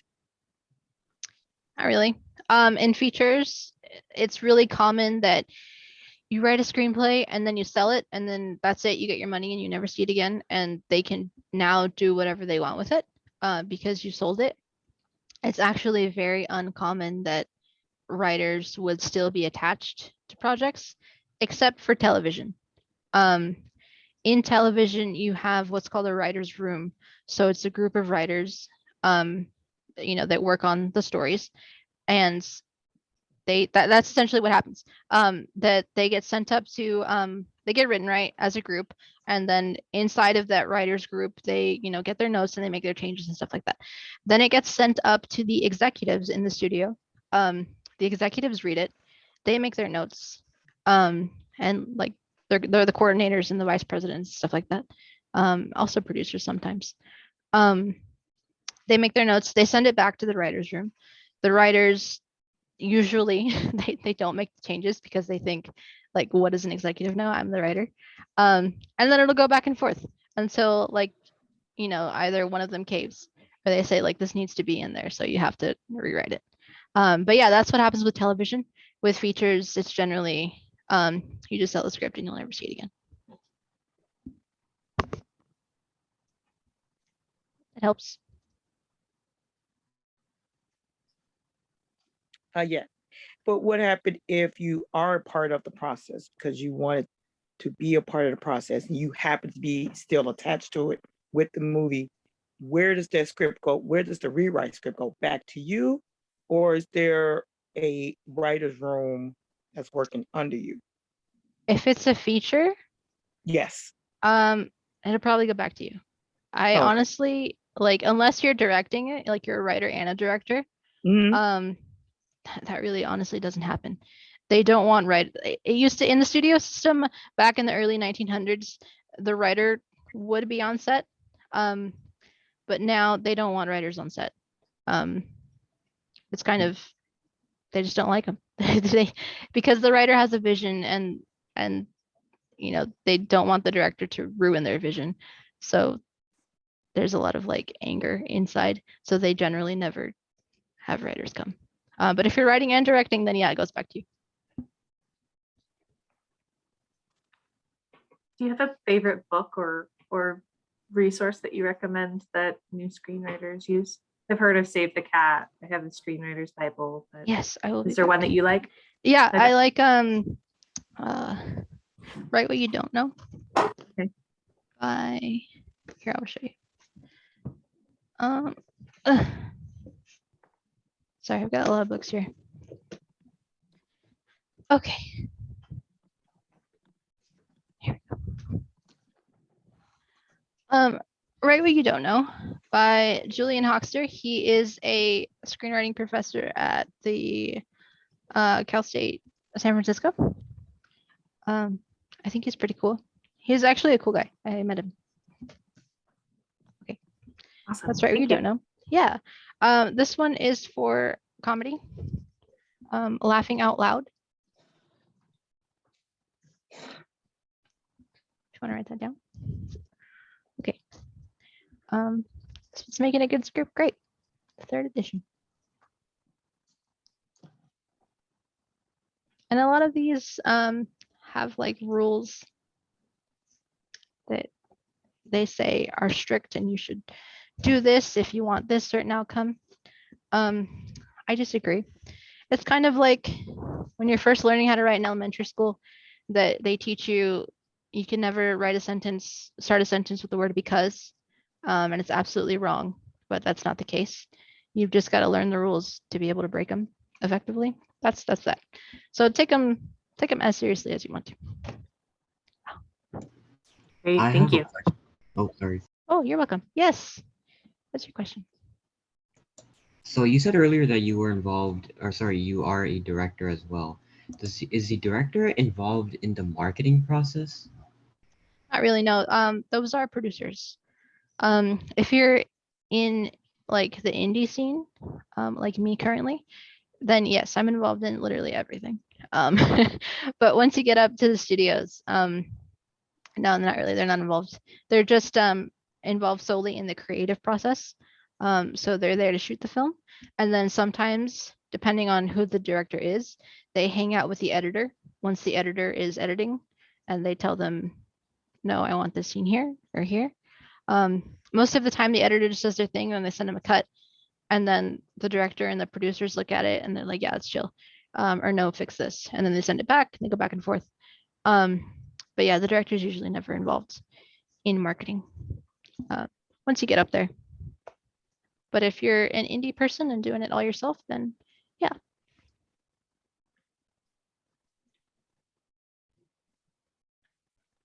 Anything else? I have another question. Sorry. Yes. So what were some production challenges you faced when you were making your feature? As far as directing, I've only made shorts, no features yet, but we filmed in Palm Springs in the summertime. God, that was terrible. It was so hot because I don't know if you know this, but like when you've got like a microphone, it's called a boom mic, and that captures sounds like crazy.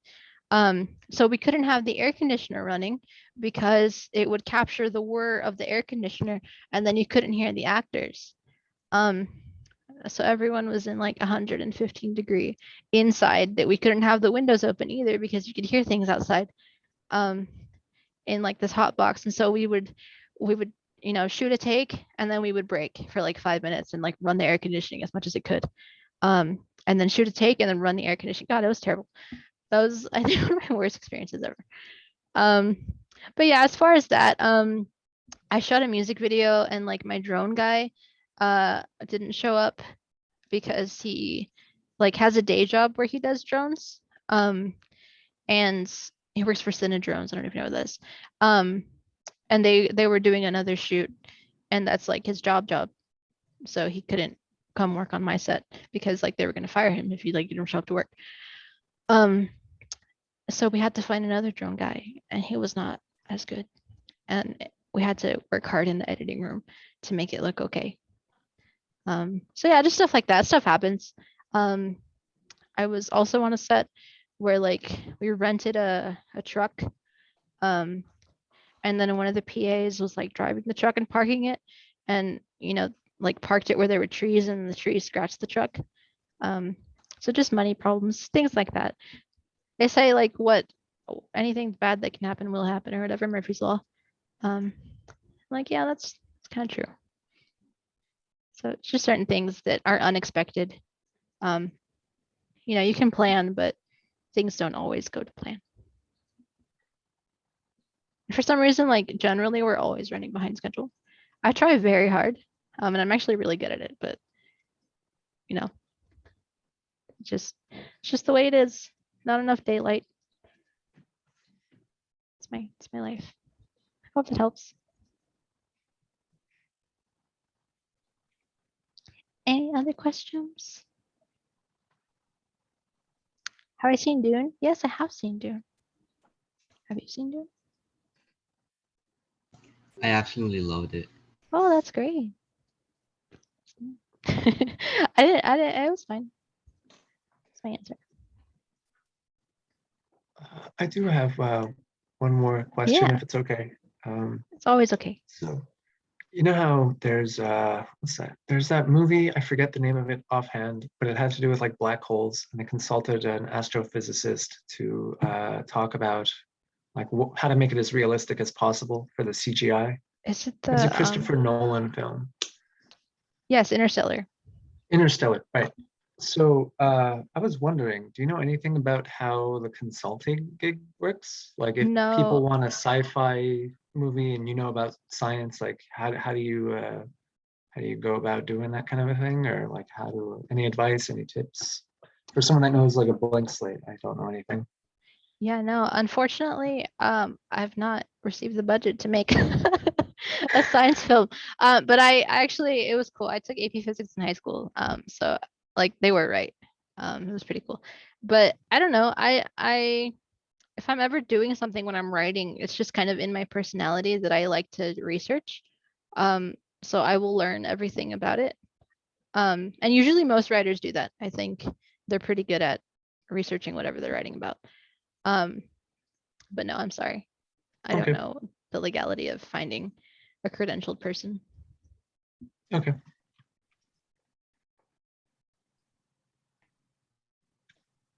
Any other questions?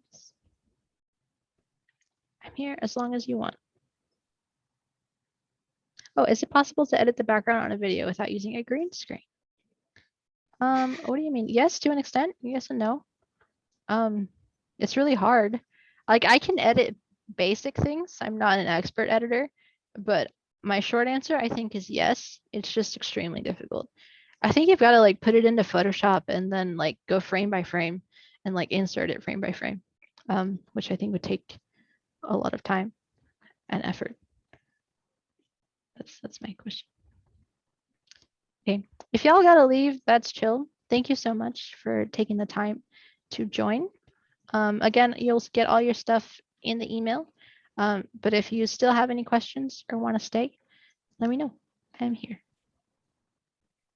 Thank you, You're welcome. Mercedes. Yeah, thank you. Thoughts on book adaptations, films, is it easier? Yes and no. Yes, because you have essentially a 3-act structure already laid out for you. No, in the sense that if you have fans like me, I like very faithful adaptations like Harry Potter. And I don't like directors or writers to take creative liberties with the IP that I love. Which is sad for the writer and the director, because that's like the opposite of what you want. You don't just want to like pump out something that's made in a factory. You want to actually like be creative. So yeah, that's I would say that's difficult, but easy at the same time. Just depends on what you want to do. Yes, the studio buys the rights. There has been, I worked with a writer who was writing a script. He tells the story like all the time about this like famous football player. I don't even know the guy's name because I don't watch football. But he and his manager reached out to him and said, "Hey, I want to write a script about your life. Can I?" And they were like, "Yeah, sure." And they like got an entertainment lawyer and they signed just like a preliminary thing, right? Nothing too fancy. Just said, "Yeah, I am giving you authorization to, write a script about me." And he was just a freelance writer. And the guy ended up working with a studio after the writer had submitted the script. And he sent the writer's script to the studio and said, "Can we make something kind of like this, but with another writer and like with a studio?" And he left the writer dead and dry. And he went with the studio. So I don't know, that was a long answer, but yes and no. As long as you get like permission from the person that you can do it, you can. Sometimes you have to buy it. It just depends. That's also sometimes yes and no. Most of the time it's a one-time thing. If you're like George Lucas, who wrote the screenplays, he said he didn't really want anything. He just wanted, like, they were going to pay him a one-time fee, right? And he said, "I will cut back on this one-time fee. Like, you don't have to pay me as much as I would like, but I want like a penny or something." Like, he wanted a percentage of the royalties that he would make. And that's how he made all his money, through royalties and merchandise. It's not really common to get royalties for screenplays, but I think if you're big enough, like, you probably can. But no, it's usually a one-time $10,000 usually for like a script, and then they take it from you and you'll never see it again. Is film school a necessity? No, it is not a necessity. That's why I'm doing this. I'm literally taking everything I learned and putting it out here so that people don't have to spend thousands of dollars like I did for film school. But yeah, there's also stuff on like YouTube. And a lot of people never went to film school to learn how to direct and stuff like that. I think it's important to learn, the structure of writing from books and YouTube and stuff like that. And if you want to be a director, just kind of like the basics of how to use a camera. Because I worked with a guy once and he literally like he had a fancy camera, but he did not know how to use it. And he was taking up everybody's time. So yeah, you wanna know these basic things. But for getting started, I think practice makes perfect. Just go out and do it. Which part of screenwriting do I find the most challenging? Dialogue, having the idea, outlines, etc. I don't know if you heard, but I've got ADHD. So like actually sitting down and focusing is hard.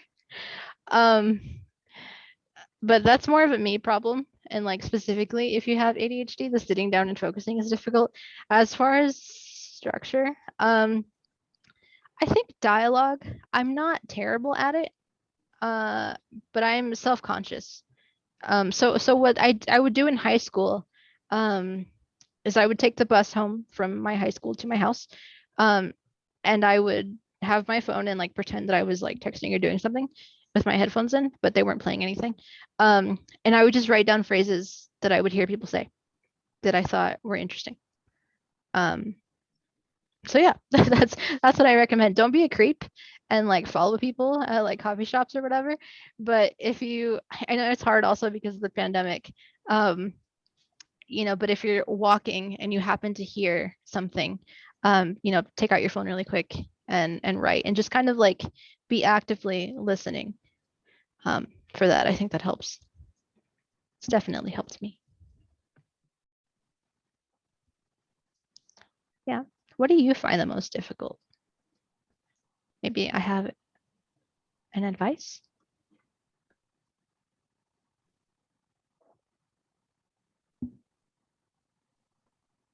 Okay. If you don't know yet, that's chill.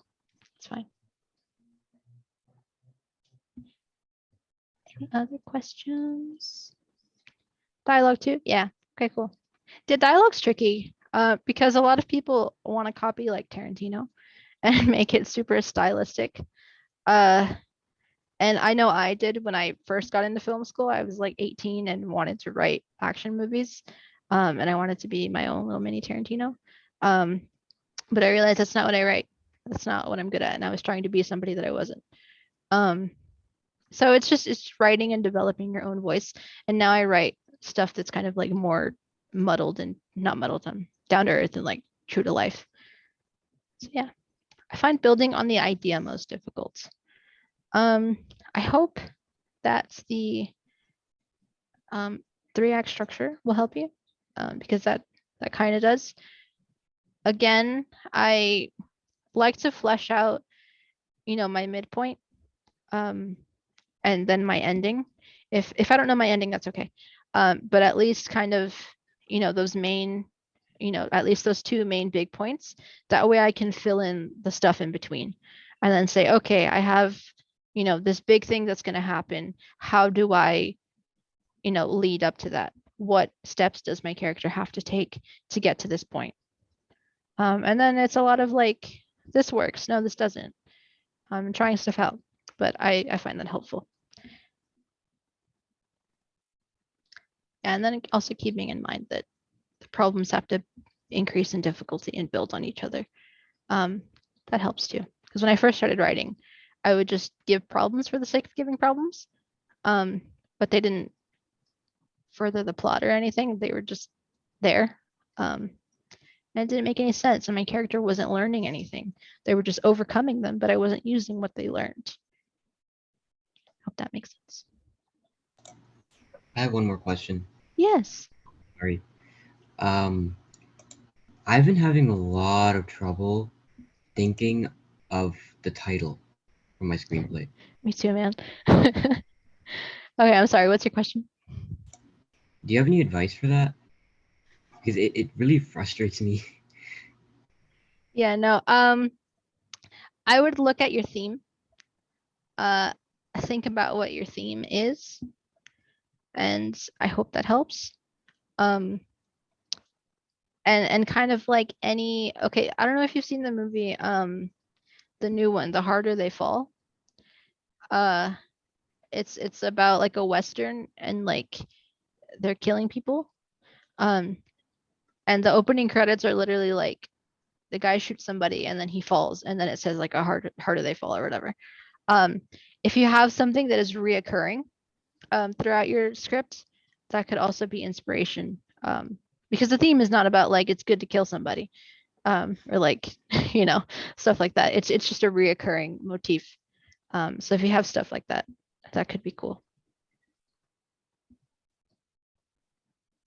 Yeah, stuff like Interstellar. Like, I mean, that's pretty vague, but yeah, it's talking about space. And like Pulp Fiction, it's a story that you know, that title doesn't really connect in the literal sense to whatever that story is going on, but all the stories in there take inspiration from books, those tiny books that are called Pulp Fiction, those action books that you buy for like 50 cents or whatever. So that's where he got the title. So hope that helps. Anything else? And if you ask another question, there is nothing you need to apologize for. That is, I'm asking.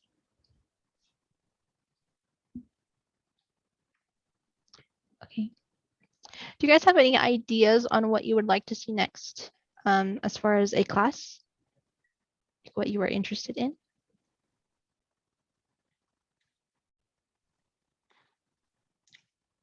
I think could be kind of cool to have like a workshop where people like work on writing something together, but also it might be weird through Zoom. Like I don't want to suggest something that other people don't like, and I know I would, even though I want that to happen, I could see it being weird too. So I don't know. I will think about it. The way we did it in my college in undergrad, is that like people volunteered to read scripts, and so they would, like if we were talking about act 2 or whatever, people would pick like 5 pages from their act 2 that they needed help on the most, and then we would pick people in class to like act it out, and then based on that everybody would give their input and say, okay, I think you can, you know, improve here, this doesn't make any sense, blah blah blah. So if anyone is interested in that, let me know. Let me write a reminder to ask that in the email. And if you're interested, email me back, say yes. Okay. So yeah, that could work in Zoom if we get like actors that are also our classmates to act it out Yeah. and give feedback. Okay, how to create multi-dimensional characters and character arcs. Got it. Already done. Well, it's not already done, but it's on my board. Okay. Anything else? Anybody? Just to build on the idea, I'm not gonna speak for other people, but just Yeah. as like an analogy, if you remember the Chicago Bulls in the 90s, right? Dennis Rodman, he's not like the best NBA player, but like they have somebody on the team that scores, that does this and does that. So he just has to get rebounds. That's all he has to do in the game. He's the best rebounder, right? But like he's not the most well-rounded character, right? They don't need him. If he was well-rounded, he wouldn't be useful. So like someone like me, like I don't know shit about writing, right? Like I have ideas for stories, and probably half them are garbage, but I would like, it would be cool if like someone was a Dennis Rodman to me, where like I give them a story and they're like, I'm just gonna write stuff, you know? Yeah, And I would that's look to probably Reddit for that. unrealistic. I'm sorry? Reddit, do you know what Reddit is? Yeah. They've got subreddits that are like produce my script, or like writing pals that say like I have an idea, I just need a writer to help me. A lot of people, and I think Discord is better for that, honestly. I will give you a Discord for like screenwriting filmmakers and stuff that are starting out, and Facebook groups. I don't like Facebook, but Facebook groups, if you just Google like, I deleted all yeah, of my I hate social Facebook. media. Yeah, so. okay. Anyway, but yeah, a lot of people on Reddit won't do it unless you like pay them. But there are some that, you know, will do it as an exchange for free. I think that is helpful. Yeah, I didn't know it was on Reddit, so yeah, I'll check that out. Okay, cool. I will also post that in the email. Character, okay, writing effective dialogue. I'll write that down.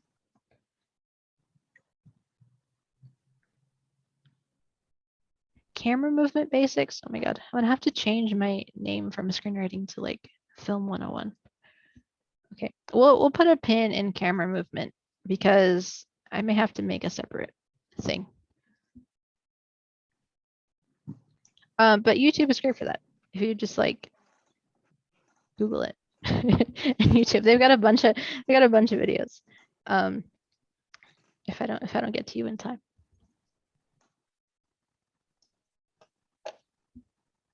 Okay, cool. All right, everybody. Anything else? Last looks, last calls. How different are music video screenplays? Oh, they're kind of really different. Let me show you. Let me pull one up.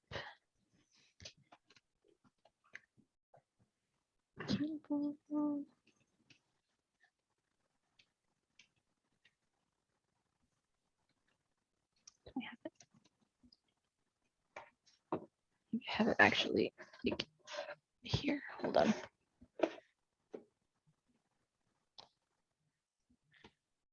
Sorry, let me try and find it. It's on Google. Essentially, they're columns, and this is for not necessarily also music videos, but like commercials that are very short. Not like normal commercials, but just like ads. Does that make sense? Okay, here.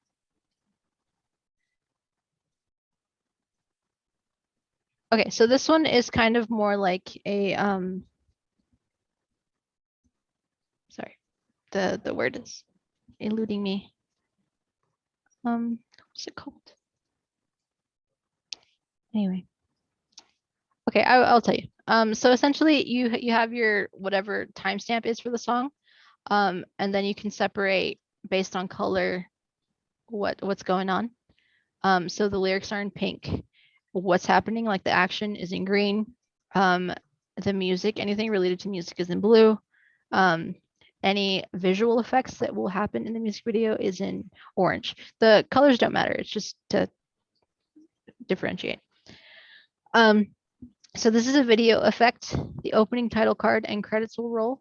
And then here, it's a shot list. That's what it's called. Okay. Here, let's listen to the song also.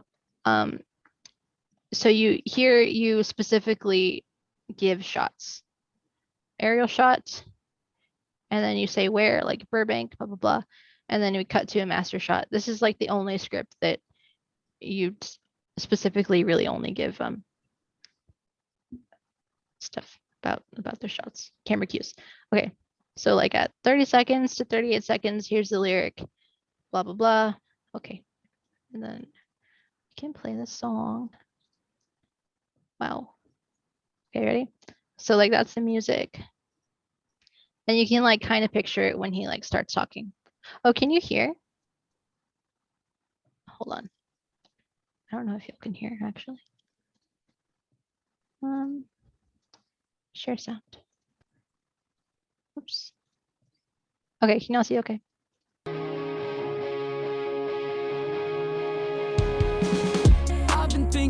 Right, and so like on the drums, that was a medium close up. He's riding his bike. He's sitting by himself.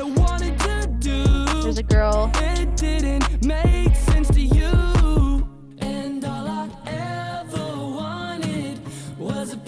And then if you want to see like the final product, let me wait, were y'all watching that? Did that play? Did it?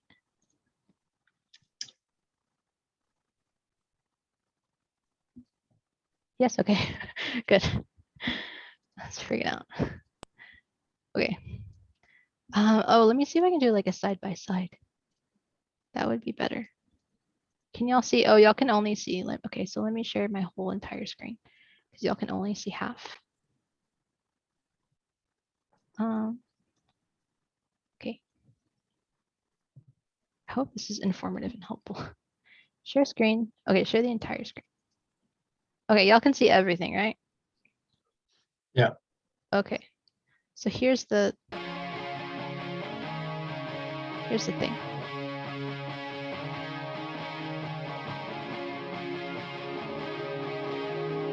Anyway, we didn't follow the script exactly, but like, I've been thinking, I hope you're doing okay. I feel broken, I drink the pain away. here's the girl. Everything that I wanted to do, it didn't make sense to you. And all I ever Yeah, we like didn't follow this at all, I guess. was a peace of mind. I know But essentially, I tried again, there we go. Here it is. and again. Keep on falling down, trying to figure it out. Back on my shit again. Swear to God, it never ends. Got a problem with self-control. It's eating at me like a cannibal. What goes up must come down. Chew me up, then spit me out. Fill my cup, I'm almost out. I'm getting lit, I'm getting loud. Dancing to a different drum. Swinging by a pendulum. Partying. Hold it down, I hold my own. Taking Living shots life with and getting friends. drunk. Waste time, 'cause she's wasted. There, this is her on her stomach down. FaceTime, 'cause she's naked. Fun screen. And I won't Friends stop answer till I call. make it. Angry And I'm starting expression. to lose concentration. And all I ever wanted was a peace of mind. I know I tried again, and again. Keep on falling down, trying to figure it out. Back on my shit Anyway, again. y'all get that, right? Is that helpful? So it should kind of follow the lyrics and like what you're trying to do.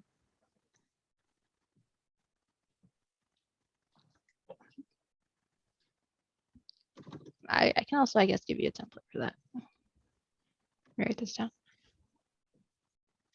Yeah, but your music video script is essentially just a shot list. There's nothing crazy about it. And that doesn't have to follow a story at all. It can literally just be like cool shots. Like music videos are the thing that sometimes they follow stories, but they don't have to. Like we did one and it was just like this guy like outside of his car and then he went to like several bars and there's no story. He just the artist just wanted to go to bars and have like models. And that's the story. So that's cool. All right, anything else? What are some movies that I love? Please no.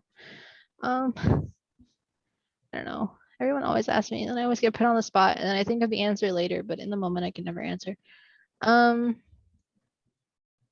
don't know. See you next class. Good night. Thank you. If you all need to leave, thank you so much for joining. And I hope you will go to the Eventbrite and follow if you want to become appraised. But again, I'll email everybody.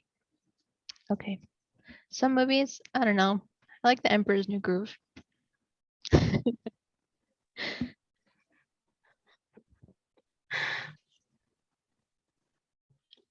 I'm glad you found that funny, Michael.